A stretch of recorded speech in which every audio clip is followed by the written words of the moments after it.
I'm live. Hello. Let me just double check that. Wrong button. Booyah! There we go. Look at that. You can see the little oscillating. Now let's get the music.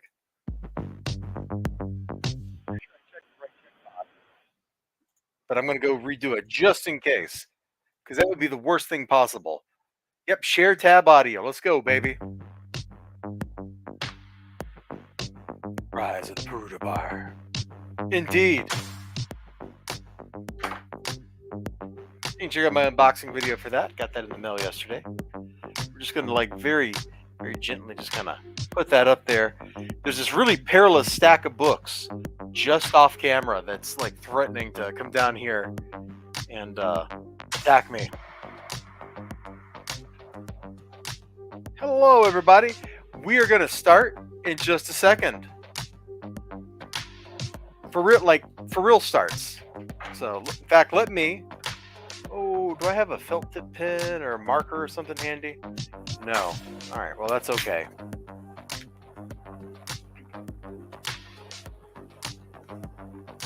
Man, yeah, exactly.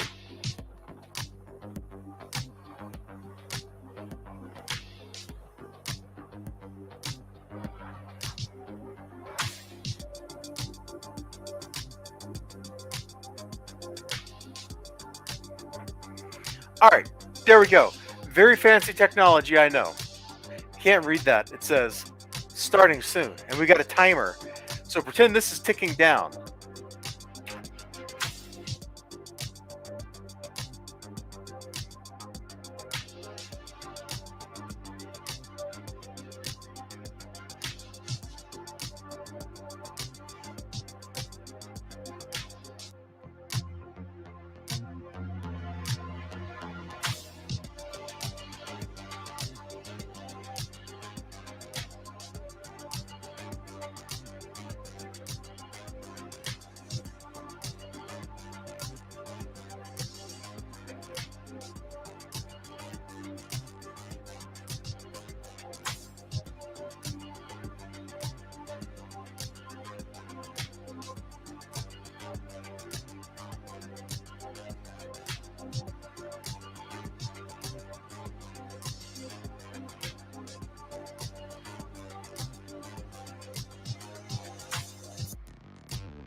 Oh man, did you see that amazing timer technology counting down like that? That was amazing. See right there, the timer. All right, here that piece of paper for it. Somehow crops back up in my life later. We can't have that. We can't have that at all. I am, of course, your host, Lesbar, and this is the 7th most important day of the week, New Comic Book Day. That day when I go to comic book store, not just me, but many people, and we get comic books at a comic book store. Kind of ridiculous. That's not at all how it's supposed to work. You're supposed to just go to like the gas station and be like, "Yo, hey, give me that Spider-Man." But that's not how it works anymore. Now, I was gonna sing like Feliz Navidad on stream, and then I looked, and it was apparently first recorded in 1970, which means that son of a gun is still in copyright. So you're just gonna have to accept that I wish you. I know it's very small. We're not looking at that yet, Ninja Weasel. We're not over there yet. We're not over there. We're prefacing right now, man. building up to it. You're getting some music. But yeah, I was totally gonna sing Feliz Navidad, and then it was like, oh man, that was recorded in 1970 for the first time, which means it was probably written in 1970, which means that is still very likely to be under copyright, and I am not gonna be like messing with that. You know, the last thing I need is like, I don't know who owns it, but the last thing I need is like BMG coming to me and like, I heard that you were singing Feliz Navidad, because that would just totally, you know, joy kill the whole thing. Boosh! Big comic books. Big comic books. Oh, apparently there's hotkeys. Hold on. So Shift F1 does this. What is... Hold on. Oh. Neat! I have just upped my StreamYard game. I am next level, big time streamer. Exactly. Oi! You got your Feliz Navidad license? Worst British accent I've ever tried to do. Apparently watching all that Midsummer Mysteries has not helped my British accent game at all. Alright. Now, of course, you go to Graham Cracker Comics on a Wednesday, and you get not one, not two, but 3 books out of the 75-cent bin for free. And the 75-cent bin, whoa, we're attacking that book. The 75-cent bin used to be a 50-cent bin. But hey, this is the world we live in. So I got no idea what this book is. I'm still not entirely sure I'm reading the title right, but it looks like Ginnan's Cartel or something. Like, I'm not sure.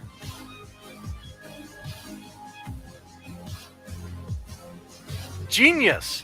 That's apparently Genius Cartel. Okay, so my hope that there would be ninjas and gun battles is kind of wasted, but I did flip it open and there was like blood, yeah, everywhere. So that was why I ended up picking the book up. And I was like, you know what? If this suddenly turns into like a John Woo movie or something, John Woo movie right there, then it's probably okay. It's probably alright. Look at this. We got like drug lord, explosions.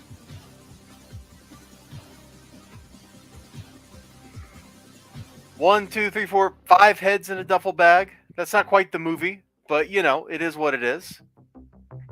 So I have no idea what this book is. Oh man, this is so old. Bonehead was still coming out. People told me that was pretty good, but I never ever did check it out. It was already kind of going when I was looking at comic books, so I never picked it up. But people told me at the time it was pretty good. Neat. Oh, and an ad for Cyberforce on the back. Yeah. So it is not Ginnan Cartel, it is Genius Cartel. You know what? A cartel of ninjas would be pretty... Oh, wait, they did that movie already. They did that movie already. I forget if that was Ninja or Ninja Assassin. Ninja Weasel probably knows which one I'm thinking of right off the top of his head. But it was like the... It ended with that, like, awesome battle of... like the Interpol guys, like, assaulting the ninja base and fire everywhere. APCs, machine guns versus ninjas, like, good stuff. Actually, both of those are pretty good movies, if I'm honest.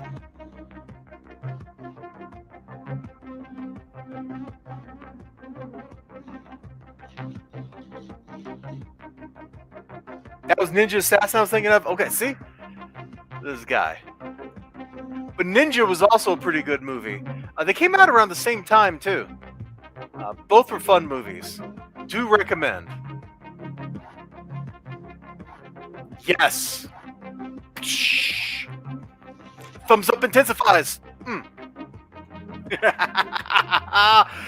man, I'm in a weird mood. I'm really tired, and I had like a migraine all day, which is abated. So yeah, I'm in a weird mood. Move? Move. I'm in a weird move, baby. A weird move. I don't even know what I'm saying. So, next up, Booyah! I thought this looked kind of cool, man.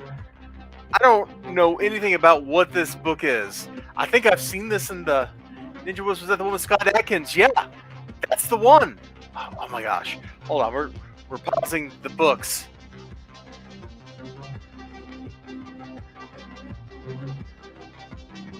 Ninja was totally the one with Scott Adkins. And Ninja Assassin was the one that had oh, I forget the dude that played the main character in that. But both of those were a lot of fun. Didn't they both come out in like 2008 or something? Like I remember renting one of them one week and the other one I rented like the next week from a Blockbuster Video. Can you believe that? Blockbuster Video. Those don't even exist anymore, man. Blockbuster doesn't exist. Except for that one that's in the middle of nowhere in like Montana.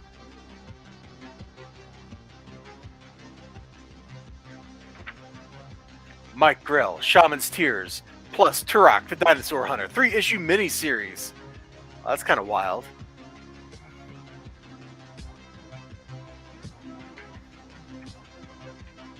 Dude. That's pretty cool. The clamor of iron is joined by the rumble of distant thunder, as though the gods of war were murmuring in approval. And the thirsty land eagerly feasts upon crimson. That's a pretty cool little page.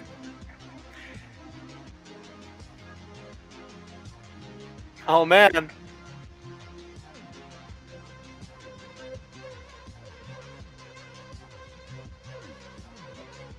Pretty good looking art on that little ad page. So this is published by Windjammer. Why is this is published by Windjammer? Why is Valiant all up in its grill? We just don't know. Bro, I'm here for this art. I don't know what's going on, but I love it. I don't think I have another issue of this thing in my collection either, so I'm going to sit down, I'm going to read this thing, and it's going to be the only one of its kind. Acclaim Comics. Oh, is this late enough? This is after Acclaim bought Valiant. Okay. This is actually after Acclaim bought Valiant, man. This is gorgeous. Yeah, let's flip back to that. Sorry, I got distracted by the advertisements, but let's just go back over here. And can I just like gently nudge this hardback down to kind of flatten the pages a little? Yeah. Well, that didn't turn out quite as nice as I was hoping, but you got to do what you got. Yeah. Okay. Fine. You win, lighting. You win, glare. You win. Yeah. So this 1995. I thought for some reason in my mind Acclaim didn't buy Valiant Comics until '96, but I guess I'm wrong on that. Probably the best thing to come out of that whole thing was Turok the Dinosaur Hunter on the N64, which I've never played. It's been on my like, oh, I'd love to play that sometime list for ages.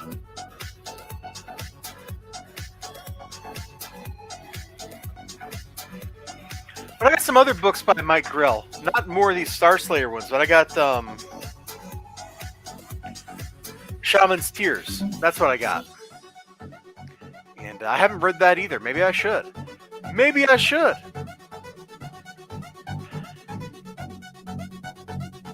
So I'm just flipping through this book real quick to make sure there's nothing I can't show on stream, because I don't know what this book is. No, there's not. Okay. The third book I got for free from Arcane Comics, Prophecy of the Soul Sorcerer.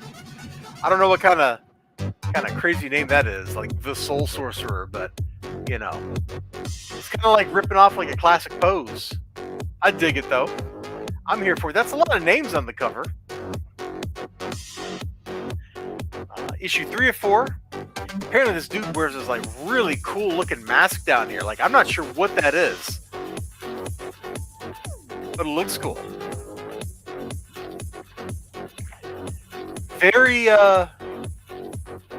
Very 90s looking. What is this from, like 1992?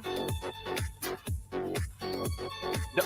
Oh, 1990. I should have guessed from the coloring that it was all digital, but 1999. Well, it looks very 90s. Her hair's great looking, by the way. And I like the way the fabric is hanging and flowing off of this dude. That is pretty cool. It looks right. He's raised the arm, and this incredibly large sleeve is falling down around his bicep, which is also incredibly large.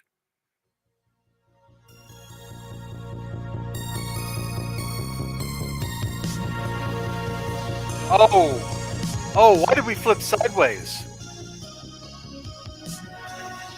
This is a weird thing that comic book artists do sometimes, where they just go, yeah, you know what, let's flip sideways.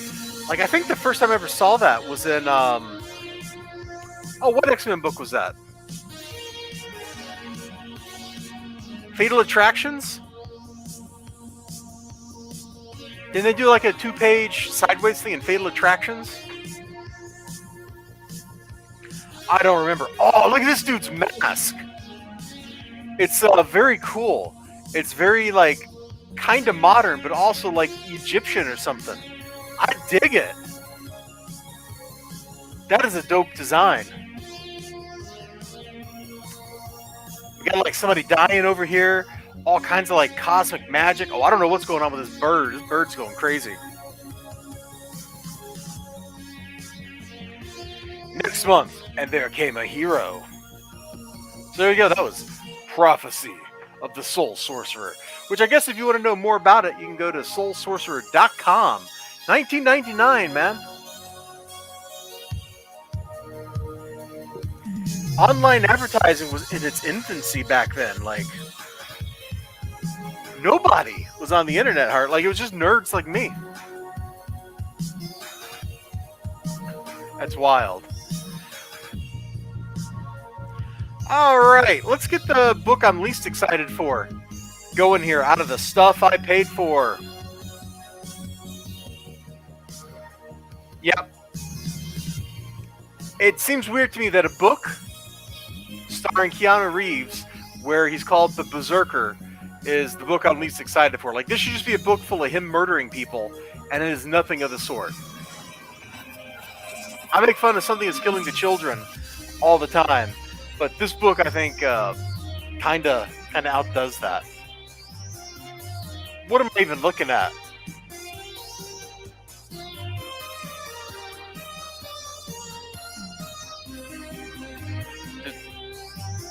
Okay, we've apparently just got like all kinds of weird stuff going on in this book. I'm just gonna leave it like this, and we're just gonna kind of like...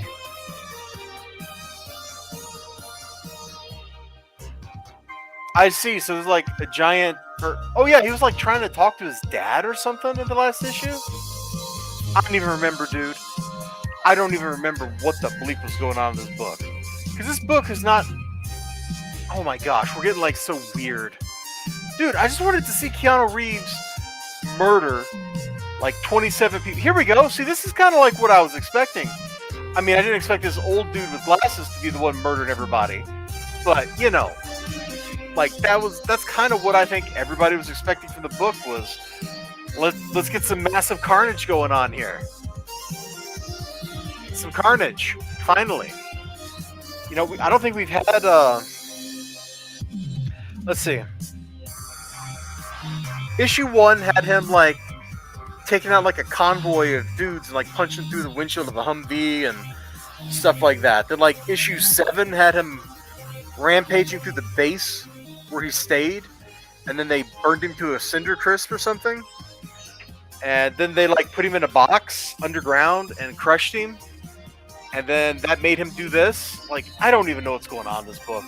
I don't think I can describe what's going on in this book, especially since it's been a while. I've read one of these sons of guns. Alright, next up, and I guess we're doing this in order of least excitement, like from lesser to more, because boosh! And I gotta be honest, that is a spooky cover, kind of doing the opposite. So in the story, like, the hunters capture their demon inside of a little teddy bear type thing, you know, their totem. And here we got one of the monsters holding a kid as a totem. That's a good reversal. I like it. All right. I'm not sure where to open this up to. I'm going to flip through, see if we can find something interesting before I slap it down.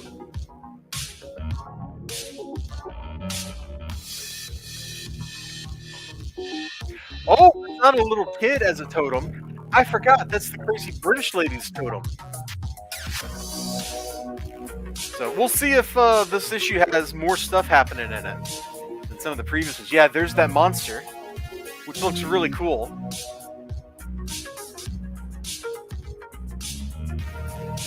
I don't know. Whoa.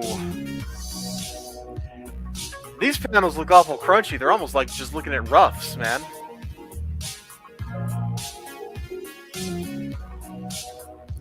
I don't even know if I recognize those characters. So we're just going to like put the book over here. Pat it gently. Make it feel welcome. Make it feel okay.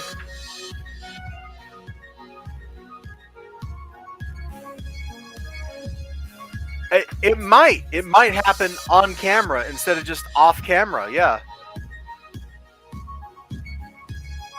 Which I don't think I'm being completely fair with it, but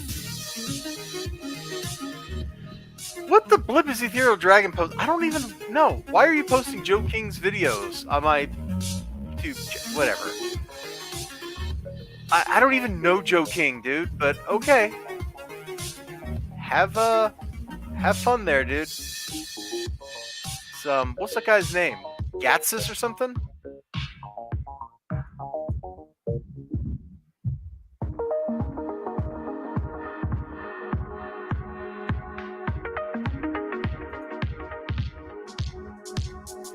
Sorry, I totally just got lost, like, nodding my head to the music. So, something might be about to happen and something is killing the children, which, that'd be pretty nice. Ah! Starring Ninja Weasel's favorite character from DC. Right there, the main man himself. Oh, this has actually been pretty good. This is the best series Deceased has put out. Like, there's been some real high points so far, and a couple low points. But, like, having all the random heroes have to deal with all the new gods becoming zombies, that's kind of cool.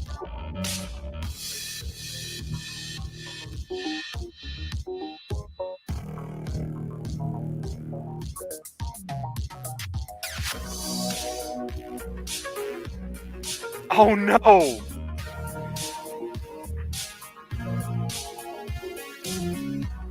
Oh no! We just opened up to something terrible. Superman and Lobo. How could you resist? Very carefully. Very carefully, Mr. Weasel. Don't forget, we got Ares hanging around too. Like, things are really escalating. You got the remnants of the old gods. You got Mr. McSplicksticks, who's not a very happy camper. We got the frickin' Spectre finally. Where's this guy been? Where have you been, buddy? You could have solved this problem like in issue 1. You're like one of the most powerful entities in DC Comics. And you mean you haven't showed up like prior to now to just kind of like wave your magic hand?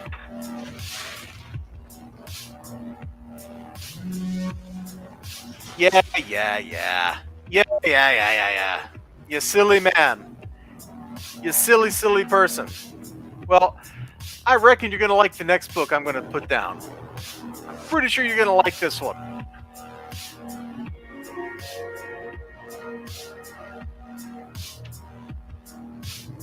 Batman Beyond the White Knight. So we got Terry McGinnis here getting menaced by Mr. Powers, who has fully manifested, his evil bad guy mojo juice.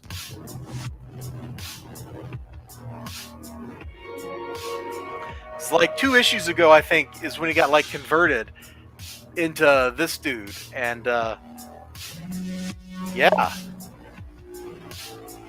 How long can he keep his... Yeah, that cover looks dope. The book looks... Oh, actually, let's go back to the cover. Like, they've been doing this thing on all these where you see the cover stock itself is matte, but then all the detail on top of it is glossy. It's absolutely fantastic. I've loved it every time they've done that. This is issue number 7, which I think there's 8 issues total. So we are totally winding down the story here. And I am very much looking forward to all this stuff.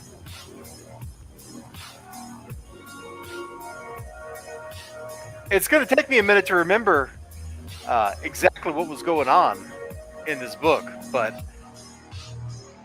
I feel like it's been more than a month since the last issue. But whatever the case, like, I'm looking forward to it, man. Getting to explore like some Terry McGinnis, I'm good with that, man. Batman Beyond is maybe that cartoon is maybe the best thing that DC did in the last 25 years or so. That was a great show because it was very honest and it was very true to Batman.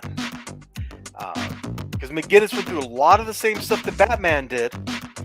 He just did it at a younger age and with worse guidance.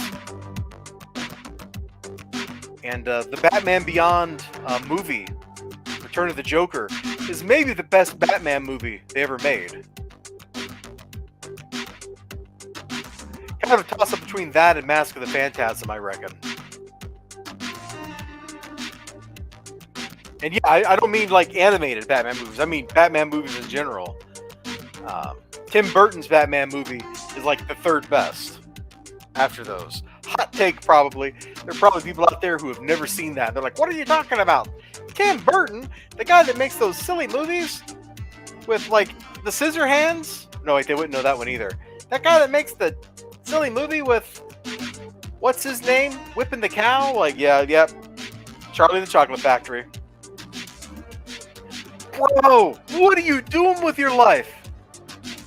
You got to see Mask of the Phantasm, and you got to watch Return of the Joker. They are both A+ films. I can't help you, man. I can't help you. They're too good.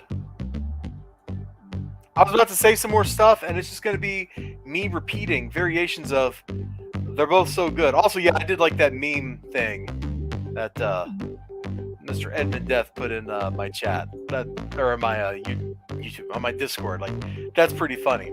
Somebody's actually selling Turbo Man action figures for $300, which is the marked up price from the movie.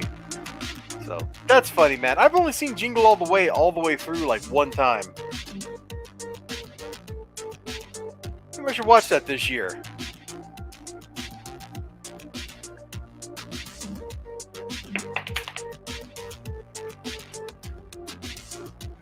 Yeah, Mr. I'm a Batman addict. Mr. DC puts out 27 Batman books a month and it's not enough for me. Come on, bro. Come on. You should definitely check those out. Like, they're pretty good. Mask of the Phantasm's a little slow, but man, it's got some really good moments. Like when the Phantasm first shows up, it's just like, okay, that's a little spooky. And then towards the end, when things happen, it's also great. I don't want to spoil it for you. I know it's a 30-year-old movie. Dude, I saw that movie in the Dollar Theater. Like, is that a thing that even exists anymore? And it was so cool. So in the Dollar Theater, bought like a $1 thing of Laffy Taffy. And I watched it in the Dollar Theater, man. It was like, Laffy Taffy was like just a, a little stick of Laffy Taffies. And to drink, I had like a mix of everything in the soda fountain. Because I like the taste of pain and suffering. And that's what that tasted like. That's such a great time. I think I might have seen it twice in theaters. I don't remember. Remember when you had to go do that because things would be in the theater for so long? Like before they came out on home video, like you'd have to wait like 2 years for a major motion picture to get out on cassette. And now I just saw Black Adam was like available for streaming already. Like, didn't that just come out in theater like 2 months ago? That seems like wrong. This just seems messed up. They're eating their own lunch, I feel like. Which I guess is better than somebody else eating your lunch. But you should wait until it's lunchtime to eat your lunch. The hyper acceleration of publishing of entertainment it blows my mind. It absolutely does. But yeah, you should definitely go back and watch Mask of the Phantasm. And you should also watch Return of the Joker. It's turnaround time for theater home now is insane, yes. But like Return of the Joker, like, you like old Batman stuff. You know, you like Bruce Wayne Batman. And that show, or that movie, despite being a Batman Beyond movie, is 100% just about Bruce and the consequences of Bruce's actions, which I find a lot of fun. All right, we went for about a half hour here. I think I'm good. I'm out of comic book stuff to talk about for the moment. So Ninja Weasel and whoever's been out there lurking, thank you all so much for hanging out with me. I'm going to bounce. I might show up on Twitch like in about a half hour or so. I don't know. I haven't decided yet. One thing I do know, though, is 6Ev Cyrus is under the weather, so let's all wish him a happy get better. And you all take care of yourselves. Thanks for hanging out with me, choosing to spend some of your precious day on my stream. Much love, and take care of yourselves. Bye-bye.